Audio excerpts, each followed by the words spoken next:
Վերջին շրջանում հատկապես քաղաքացիական պայմանագիրը կարծես թե քարոզարշավ իրականացնի, այդ թվում եւ այսօր հայտարարեց, որ թոշակներն են բարձրացնելու, փորձում է, այսպես ասած, քաղաքացիներին ընտրություններից առաջ գրավել այս եղանակով։ Դուք ինչ եք կարծում ընտրությունների նախաշեմին նման գործելավոճը ինչի մասին է։ Ես ուզում եմ հիշեցնել 21 թվականի ընտրությունները, այն ժամանակ ինչ էին ասում այս իշխանություն, բերելու են խաղաղություն, բանակցելու են, որպեսզի Արցախի այն մասը, որ մեր տիրապետության տակ էր, այդ մասը մնա, ավելին բանակցելու են, որպեսզի Շուշին էլ հետ բերեն։ Ժամանակ ինչ ցույց տվեց, ընտրությունները ավարտվեցին, ասեցին ինչ Արցախ, ինչ Շուշի, ինչ չգիտեմ, արդարություն, չէ, ու հրաժարվեցին իրենց խոստումներից, էլի 5 տարի առաջ խոստանում էին տնտեսական հեղափոխություն, տնտեսական հեղափոխության երկրորդ փուլը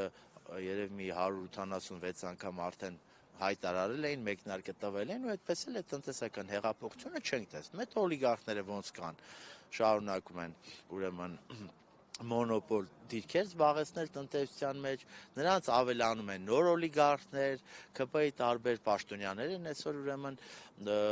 հսկայական ունեցվածքի տեր դարձել, տենդերներ են շահում, իրենց ընտանիքի անդամներ, հարազատներ, այսինքն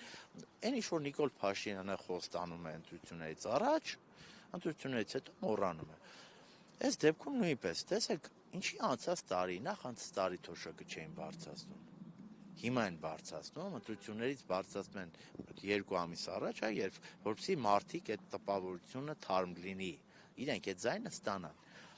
Լավ է, որ թոշակը բարձրացնում է, բնականաբար լավ է, որ բարձրացնում է, բայց իշխանությունը նրա համար է, որ թոշակներն էլ բարձրացնի, աշխատավարձներն էլ բարձրացնի, բայց նաև իշխանությունը նրա համար է, որ այն բարձրացված մի քանի հազար դրամ աշխատավարձը թոշակը կամ եթե կուզեք 10-20 հազար դրամ բարձրացված է այդ տարբերությունը, այնպես չստացվի, որ կյանքը այնքան թանկանա, հա, այսօր նայում ենք նույն սնունդը, տարբեր ապրանքներ, ամեն ինչ թանկանում է, այնքան թանկանա, այդ որ բարձրացած, չգիտեմ, 10,000, 20,000 դրամները մարդու վրա որևէ տարբերություն չտա, ասի ավելի լավ է չբարձրացնեն, քան թե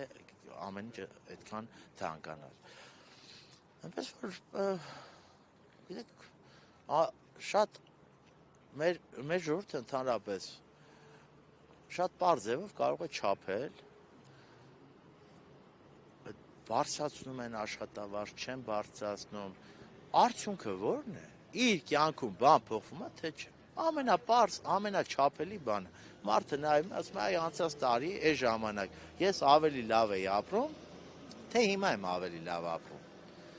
իմ վարկերը նվազել են, թե աճել են, իմ պարտքերը նվազել են, թե աճել են, ինչ-որ մի բան իմ ունեցվածքի վրա ավելացրել եմ, թե չեմ ավելացրել, և բացի այդ, անցած տարի և հիմա, նախանցած տարի և հիմա, ադրբեջանական զորքերը դուրս եկել են Հայաստանի Հանրապետության տարածքից, թե չէ, ու ի վերջո, ոչ միայն ինչ-որ եղել, այլ նաև ինչա լինելու, եթե 7 տարի շարունակ, Նիկոլ Փաշինյանը խոստանում է օլիգարխիայի դեմ պայքար, անարդարությունների դեմ պայքար, բայց այդ օլիգարխիան աճում է, անարդարությունները աճում են, մարդկանց կյանքը լավանում է, ո՞րն է մարդկանց երաշխիքը, որ մի տարի հետո ավելի լավ ապրելու, եթե գնա ձայն տա այս իշխանությանը։ Այսինքն շատ պարզ, ամեն մեկը կարող է չափել, հիմա նայում եմ, ասում են, օլիգարխները եկել են, բայց մինչև այդ ասում եք օլիգարխ չկար, ո՞նց դարձան օլիգարխներն եկել են։